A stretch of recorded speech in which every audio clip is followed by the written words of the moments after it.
இந்த ஒரு நன்மை தமிழ் மக்களுக்கு எல்லாமே சேரணுன்றதே என்னுடைய ஆசை, என்னுடைய அருள்.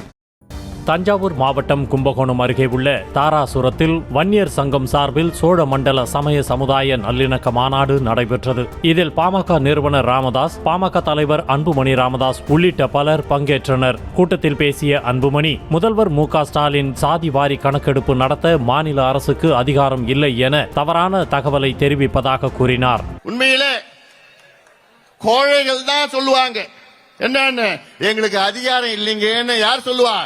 கோழைகள் தான் சொல்லுவாங்க. வீரர்கள் என்ன சொல்லுவாங்க? அதிகாரம் இல்லைன்னா கூட பரவாயில்ல, நாங்க அதை செய்து முடித்த நிச்சயமாக நாங்கள் செய்வோம் என்ற தைரியமாக சொல்வார்கள் வீரர்கள்.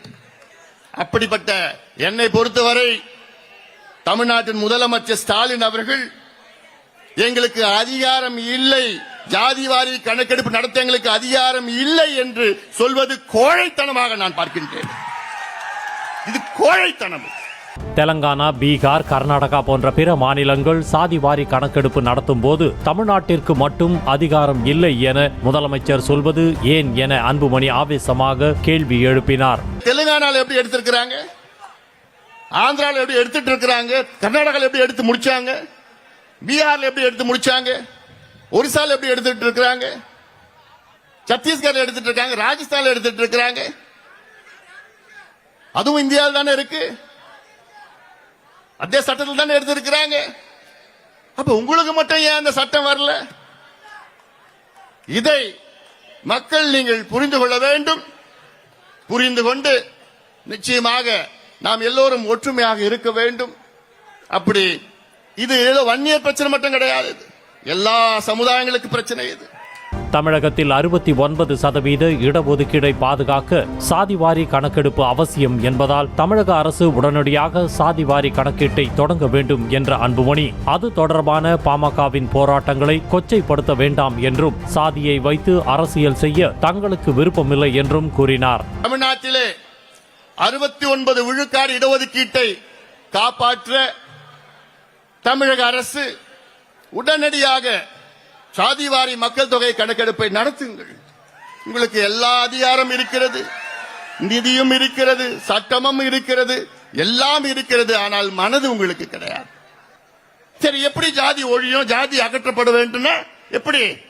இந்த அடிமையாக்க பின்தங்கிய சமுதாயங்கள் எல்லாம் கல்வி பெற வேண்டும், வேலைவாய்ப்பு பெற்றால்தான் இந்த ஜாதியை அகற்ற முடியும். இதை வச்சுக்கிட்டு நாங்க ஒண்ணு அரசியல் பண்றதுக்கு எங்களுக்கு விருப்பம் கிடையாது. நாங்க கேட்கறதுன்னா இந்த பிள்ளைங்களுக்கு படிப்பை கூடிய, படிச்ச பிள்ளைங்களுக்கு வேலையை கூட அதான் கேட்கிறோம். டெல்டா மாவட்ட விவசாயிகளின் பாதுகாவலராக மருத்துவர் ராமதாஸ் செயல்பட்டு வரும் நிலையில் டெல்டா மாவட்ட விவசாயிகள் ஏன் பாமகவிற்கு வாக்களிக்க மறுக்கிறீர்கள் என கேள்வி எழுப்பினார். இன்னைக்கு விவசாயத்திற்கும் விவசாயிகளுக்கும் தமிழ்நாட்டிலே ஒரே ஒரு தலைவர் பாதுகாவலர் யாரு? நம்முடைய மருத்துவர் ஐயா அவர்கள் தான். ஆனால் இங்க இருக்கின்ற விவசாயிகள் ஏன் எங்களுக்கு வாக்களிக்க மறுக்கிறீர்கள்? நிகழ்ச்சியில் பேசிய பாமக நிறுவனர் ராமதாஸ், தமிழகத்தில் 3 முறை சாதிவாரி கணக்கெடுப்பு நடத்த வாய்ப்பு கிடைத்தும் சிலரின் சதியால் அது நடைபெறவில்லை என்றார். 2013 கர்நாடகம், 2023 தெலுங்கானா இடஒதுக்கீடு அதிகரிப்பு, 4 மாநிலங்களில் சாதிவாரி கணக்கெடுப்பு முடிவு, தமிழகம் தயங்குவது ஏன்? அன்புமணி ராமதாஸ் பேசும்போது இருந்த கூட்டம் அவர் பேசி முடிந்து ராமதாஸ் பேசும்போது கொஞ்சம் கொஞ்சமாக வெளியேறி இறுதியில் பெரும்பான்மை சேர்கள் காலியாக இருந்தது குறிப்பிடத்தக்கது.